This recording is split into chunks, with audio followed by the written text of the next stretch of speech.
بسم اللہ الرحمن الرحیم۔ السلام علیکم ورحمۃ اللہ وبرکاتہ۔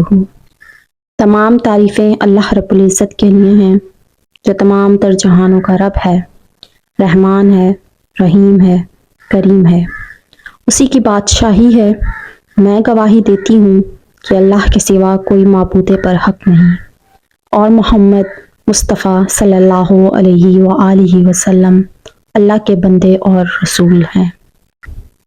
ناظرین، آج کی اس ویڈیو میں آپ لوگوں کے ساتھ حضرت ثمامہ بن اسال رضی اللہ تعالی عنہ کا واقعہ شیئر کروں گی۔ آپ لوگوں نے ویڈیو کو آخر تک ضرور دیکھنا ہے۔ رسول اللہ صلی اللہ علیہ وآلہ وسلم نے سن 6 ہجری میں دعوت اسلامی کا دائرہ وسیع کرنے کا ارادہ فرمایا۔ اس کے لیے آپ صلی اللہ علیہ وآلہ وسلم نے عرب و عجم کے حکمرانوں کو 8 دعوتی خط لکھے۔ آپ نے جن حکمرانوں کے پاس یہ خطوط ارسال فرمائے تھے ان میں سے ایک ثمامہ بن اسال بھی تھا۔ ثمامہ کو اہم حکمرانوں میں شامل کرنا اور اس کے ہاں دعوتی خط روانہ کرنا حیرت انگیز اور قابل تعجب اس لیے بھی نہیں تھا کہ وہ نہایت با اثر اور اہم شخصیت کا مالک تھا۔ دور جاہلیت میں عرب کا ایک حکمران قبیلہ بنو حنفیہ کا ایک سربراہ اور رئیس اور علاقہ یمامہ کی ان بادشاہوں میں سے تھا جن کی کوئی بات ٹھکرائی نہیں جا سکتی تھی۔ جب ثمامہ کے پاس رسول اللہ صلی اللہ علیہ وآلہ وسلم کا قاصد پہنچا تو اس نے اس کے ساتھ نہایت توہین آمیز اور غیر ذمہ دارانہ رویہ اپنایا۔ اپنے جاہلانہ غرور نے اس کو کفار پر جما دیا اور اس نے دعوت حق سے اپنے کان بند کر لیے۔ پھر شیطان اس پر سوار ہو گیا۔ وہ رسول اللہ صلی اللہ علیہ وآلہ وسلم پر بے خبری کی حالت میں اچانک حملہ کر کے آپ صلی اللہ علیہ وآلہ وسلم کا کام تمام کر دینا چاہتا تھا، اور اپنے اس ناپاک منصوبے کی تکمیل کے لیے وہ کسی مناسب موقع کا انتظار کرنے لگا، مگر اللہ تعالیٰ نے اپنے نبی کو اس کے شر سے محفوظ رکھا۔ ثمامہ اگرچہ رسول اللہ صلی اللہ علیہ وآلہ وسلم کے ارادہ قتل سے باز آ گیا، لیکن وہ آپ کے صحابہ کو قتل کرنے کے ارادے سے دستبردار نہیں ہوا۔ وہ برابر ان کی طاق میں لگا رہا۔ آخرکار وہ چند صحابہ پر قابو پانے میں کامیاب ہو گیا اور ان کو نہایت دردناک طریقے سے شہید کر ڈالا۔ اس وجہ سے رسول اللہ صلی اللہ علیہ وآلہ وسلم نے صحابہ میں اس بات کا اعلان فرما دیا کہ وہ جہاں کہیں ملے قتل کر دیا جائے۔ صحابہ کے قتل اور نبی کریم صلی اللہ علیہ وآلہ وسلم کے اس اعلان کے کچھ ہی دنوں بعد ثمامہ نے عمرہ ادا کرنے کا ارادہ کیا، اور اس ارادے سے وہ اپنے علاقہ یمامہ سے مکہ کی سمت روانہ ہوا۔ وہاں پہنچ کر وہ کعبہ کا طواف اور اس میں رکھے ہوئے بتوں کے لیے قربانی کا ارادہ رکھتا تھا، لیکن اپنے اس سفر کے دوران وہ مدینے کے قریب ایک راستے سے گزرتے ہوئے اچانک ایک ایسی آفت میں پھنس گیا جس کا اسے وہم و گمان تک نہیں تھا۔ ہوا یہ کہ رسول اللہ صلی اللہ علیہ وآلہ وسلم کے بیچے ہوئے کچھ مسلمانوں پر مشتمل ایک فوجی دستے سے، جو اس خطرے کے پیش نظر کہ کہیں کوئی شر پسند رات کی تاریکی سے فائدہ اٹھا کر مدینے کے باشندوں کو نقصان نہ پہنچاتے، ثمامہ کو دیکھا اور اسے گرفتار کر لیا اور اس کو مدینہ لائے اور اسے مسجد کے ایک ستون کے ساتھ باندھ دیا، اور اس بات کا انتظار کرنے لگے کہ رسول اللہ صلی اللہ علیہ وآلہ وسلم بنفس نفیس اس قیدی کے حالات سے واقفیت حاصل کر کے اس کے بارے میں کوئی فیصلہ صادر فرمائیں گے۔ جب رسول اللہ صلی اللہ علیہ وآلہ وسلم گھر سے مسجد کی طرف روانہ ہوئے، اس میں داخل ہونے کا ارادہ کیا تو آپ کی نظر ثمامہ پر پڑی جو کہ ستون سے بندھا ہوا تھا۔ آپ نے صحابہ کرام سے دریافت فرمایا، جانتے ہو تم لوگوں نے کس کو گرفتار کیا ہے؟ صحابہ نے عرض کیا، نہیں اے اللہ کے رسول، ہم اس سے واقف نہیں ہیں۔ یہ قبیلہ بنی حنفیہ کا سردار ثمامہ بن اسال ہے، اس کے ساتھ حسن سلوک سے پیش آنا۔ آپ صلی اللہ علیہ وآلہ وسلم نے قیدی کا تعارف کراتے ہوئے فرمایا۔ پھر آپ واپس گھر تشریف لے گئے اور گھر والوں سے کہا، تمہارے پاس جو بھی کھانے کو ہو اسے جمع کر کے ثمامہ بن اسال کے پاس بھیج دو۔ پھر آپ صلی اللہ علیہ وآلہ وسلم نے ہدایت فرمائی کہ میری اونٹنی کا دودھ صبح و شام دو کر اس کو پیش کیا جائے۔ پھر آپ صلی اللہ علیہ وآلہ وسلم ثمامہ کو اسلام کی طرف مائل کرنے کے خیال سے اس کے پاس تشریف لے گئے اور اس سے پوچھا کہ ثمامہ، تمہارا کیا خیال ہے؟ تم ہماری طرف سے کس قسم کے سلوک کی توقع رکھتے ہو؟ میں آپ کے متعلق اچھا گمان اور آپ سے اچھے برتاؤ کی امید رکھتا ہوں، لیکن اگر آپ میرے قتل کا